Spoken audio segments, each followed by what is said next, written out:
It's 1 o'clock in the morning, Friday, August 21st. And I was working out and I just started crying.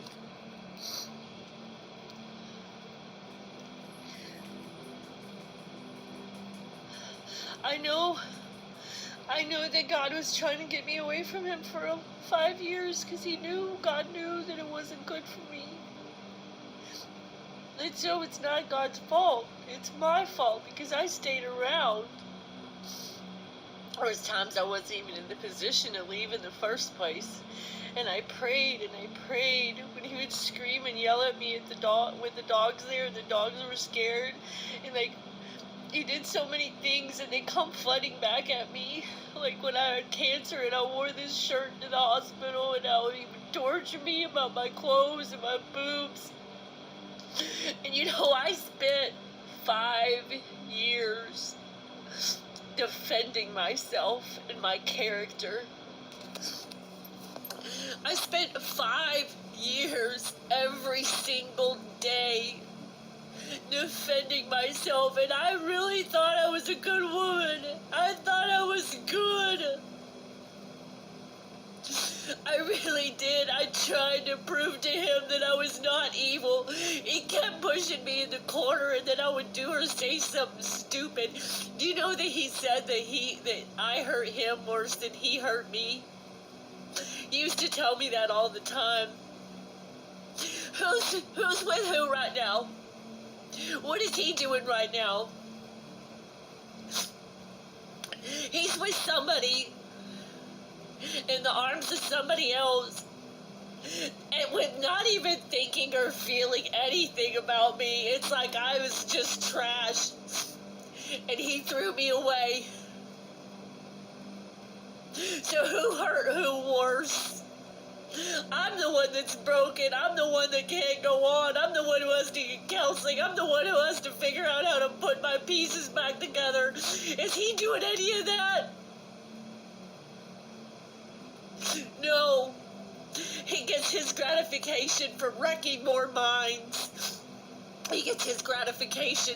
He has to keep the cycle of abuse going. He has to go to the next victim and the next victim and the next victim and ruin their lives while he's hid me away.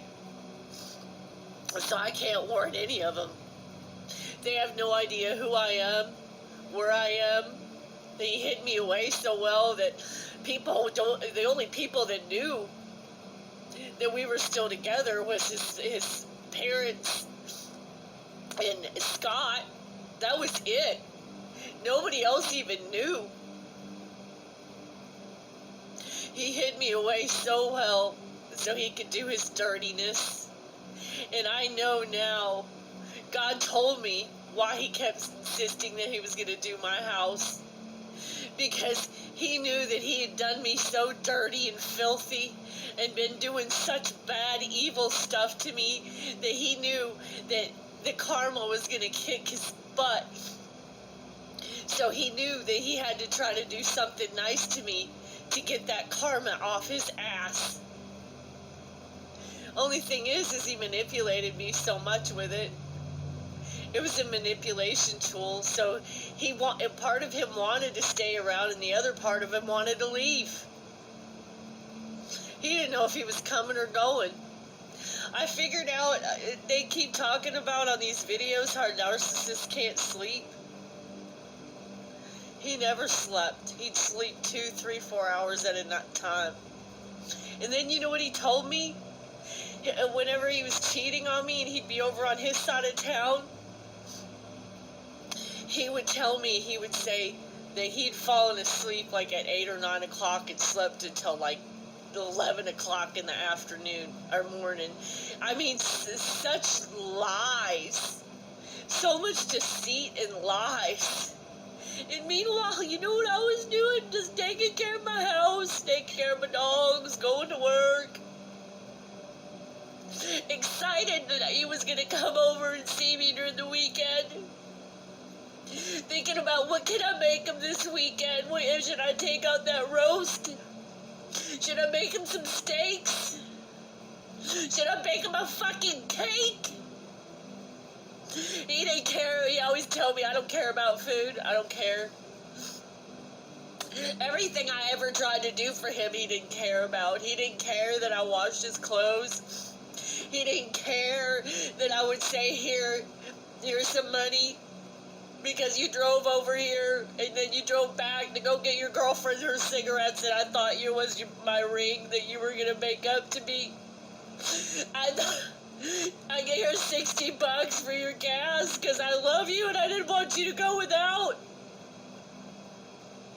He didn't care about none of that. It was all do more for me, do more for me. I bought you lottery tickets, Lisa. I always think about you, Lisa. I was in the store and I saw this purse that looks just like something you would like. Did you buy it for me? No, but I think about you all the time. I think about the things that you're like. Do you ever think about me, Lisa? Yeah. How many outfits of clothes have I bought you? You know, I mean, seriously, most of the clothes that he wore that were new came from me. I always thought about him. I always thought about him, and he kept score. He would say, look what I did. I helped you with your house today. I helped you with your car today. What did you do for me? Do you want me to give you a back massage? No, don't even bother. Don't even bother. Just go to sleep. It was just such mind fuckery. When am I gonna heal? When am I gonna get past this? I'm tired of crying. I'm tired of wishing for death. I'm tired of understanding things and then not understanding them. I'm tired of this feeling like have an addiction problem. I'm tired of being sexually frustrated because only he can come in and take care of me. But I know that if I walk my ass back into the lion's den, this time I will be eaten. He will eat me up and spit out the bones. And all I wanted to do is have somebody that loved me and I could love back. That's it. I just wanted to give my love and have a family and have somebody that could love me. And I'm stuck at 52 years old with a son in jail and in a small town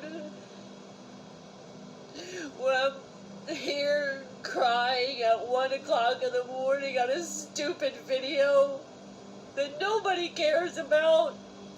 My mom, she just said, I told you, Lisa, I told you to get rid of him a long time. She doesn't even understand. And then she has no clue. Nobody knows what clue. The clues that has an idea of the torment and the torture. The absolute torture. It changed my brain. I don't know why people can't understand that. They even saw when they did some kind of CAT scan on me that my brain looked like it had been through abuse because of the changes in it. It's changed my brain. I don't know what to do anymore. I'm just so tired of going through this. You know what's even makes it worse? I know I need to go get that massage tomorrow because I need to release some of this pain out of my body. And I don't want to. I just want to stay and curl up in my bed and isolate myself from the world. I don't want to do nothing. I have to force myself to do anything to take care of myself. Anything. It doesn't matter. I have to force myself to go to work. I have to force myself to take care of myself. I'm starving myself too. I hate food. And I said that to myself today. And do you know that demonic, filthy thing, Kyle, how many times he told me that he hated food, that he only ate it because he had to? I ended up running into pictures of us today on Google. I don't even know why I looked at him, but he did look handsome, and even my friend at work said so. And I said, he looks bad now. You look, the toll's taken on him. But she said that for me, she said that, God, Lisa, you look so old. I said, Kathy, you don't know how much hell I was going through every single day of my life. The screaming and the tormenting and the accusing and the bullying, and then twisting and turning all back on me. That it was my fault, that I did it, that I wouldn't shut up or I wouldn't listen. If I tried to listen, I was screamed at about my character and how I wouldn't listen and I'm just a piece of trash whore, and how I did this and this and this to him. Just so much mind fuckery. And I'll be like, no, I didn't do that. No, you're not listening to me. You're not listening. Just forget it. I'm leaving now. But I can't stand to have you stand there and scream at me and lie to my face about myself. I can't stand that. I'm supposed to stand there and listen to you lie about me. That's what he wanted me to do. So I guess if I would have stood there and I would have just loved him and taken up the beatings, then I still would have my man. But I was too weak. I was too weak. I couldn't do it. I had to talk back. And I had to say, no, but I didn't do that. That wasn't me. I'm not a whore. I didn't do that and that and that what you're accusing me of. If I would have just let him accuse me and bully me, then I could have had the family that I wanted. And I wanted a family with him. I mean, not kids, because I don't have kids. I can't have kids, but I could have been something. I could have been somebody. But I couldn't take him lying on me. For that, I don't feel strong enough. How many people can do that? Is there anybody out in the world that can do that and still have their sanity? I always accuse him of that it was nothing but a game. It was all games. It's not a game. Nobody wins, Lisa. Nobody wins. Yes, Kyle, you always win. You win every single time. Nobody wins. It's just two losers. No, you always win. You will torment me and harass me and accuse me for days and weeks. And whose ends up so broken that crawls back and apologizes and says, I love you and I'm sorry? Me. What about the graveyard in February? I know February was about the time that he started having an affair, because that's when he started getting real distant. I say February. It could have been sooner. February just marks the time in my mind that's when really some stuff started. I don't know. I can't remember. My brain doesn't work like it used to. So we went to the graveyard to take the dogs out there like we normally do, and we were doing our runs. And it was Sunday afternoon, and I can't remember if I had to work that day or not. That next day, I don't remember. And I looked over at him and I was driving through the graveyard and I was gonna play a song and I looked over at him, a song on my phone, and I said, I'm so glad that you're here with me today. I'm really glad that I'm spending this time with you, but please don't hurt me again because I can't take it. I just opened my heart up to you to tell you these things and I can't take it. Not but 20 seconds later, after I opened up my heart to him, he says, look at that picture! Look at that picture! You put it up there just to hurt me, just to crush me. The one on my screensaver with my dog? That one? There's nothing there. Yes, there is. Yes, there is. You're hiding your boob. Your boob is right there. See that line? See that line? It's right there. No, Kyle, it's not. I didn't do that to hurt you. It's on my freaking phone. I didn't do anything to hurt you. I didn't do freaking nothing to hurt you. He always said that I did everything to hurt him. No, what he did, he was projecting it back on me because he did everything to hurt me. Purposely. Purposely, he did everything in his power to take me down and hurt me. It was all a big game to him. Make her fall in love with you and then torment her until she kills herself. That's all it ever was. It had nothing to do with love. I fell in love with a demon. That's what happened. I fell in love with a demon. I thought I fell in love with somebody that was human and could take my love and want to build and grow on it.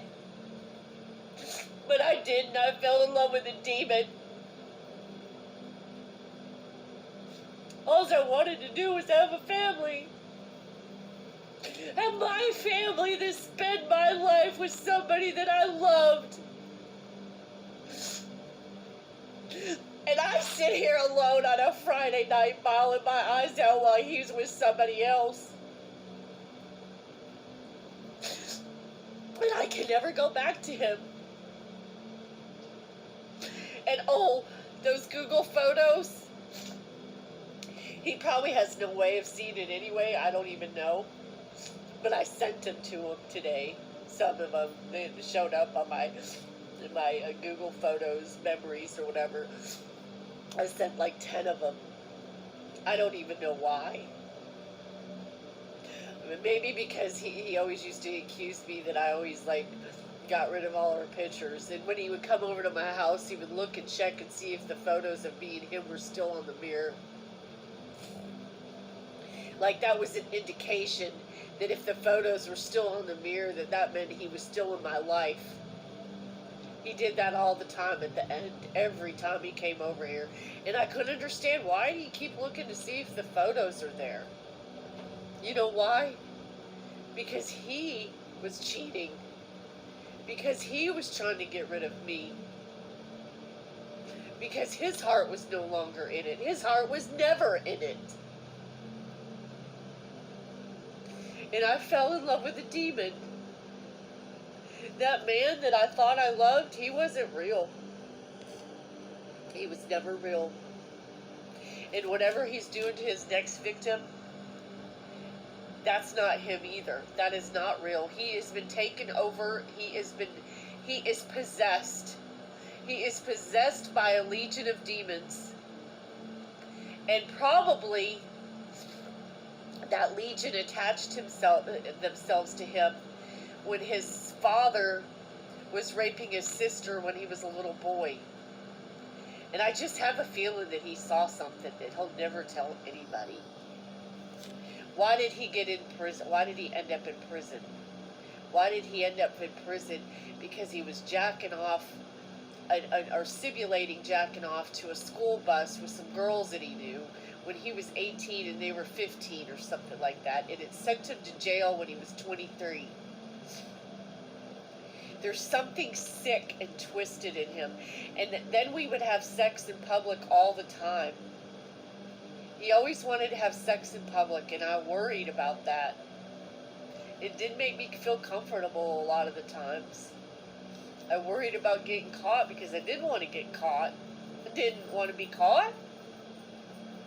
I mean, it's one thing to have it in nature. It's a second thing to worry about people walking up on you. I didn't want that. I think he always did. And somebody did one time. They rode their bike right past us while I was in the middle of doing something for him that he asked me to do and wanted me to do. And then was happy about it that he got caught. Happy about it. It turned him on. So the sex abuse is real. And it's really, really messed with me. Really bad. I think that the sex stuff probably is like the worst for me. Between the cheating and the betrayal and the sneakiness, the sex stuff is the worst for me. Because I don't ever feel like I'm ever going to be able to give somebody love the way that I gave him. I don't ever feel like I'm going to be able to actually have sex and enjoy it again. Like I'm connected with a person that I fell in love with. I mean, yeah, I can go out and I can pick somebody up and have sex with. That's not that. I was thinking about that tonight. It feels so dry. I mean, it's like my sex life is so dried up. No, I could have sex with a couple different friends if I wanted to. It's not that. It's a fact that the sex with him was so intense because he would abuse me. And he would do so much evil to me. And then that sex with him would help me get relief from transferring of spirits and my body. Just being able to have an orgasm and being able to get some of that pain out of my body that he had put into it. I didn't know that. I didn't know that till yesterday. Anyway, because of that, because I found that out, I mean, like the day before, I was like literally like, I wish that he would just come over and I would just like, I don't even care what he did to me. I would just have sex with him just to have sex with him because I need to get that pain relief. And I mean, that's how desperate I am to have him back again. It doesn't even matter what he did to me. I just needed that pain relief. Because it's the only relief that I can get. Nothing else at all is helping. Nothing. But now I know that I can't. It's 1 o'clock in the morning, Friday, August 20th.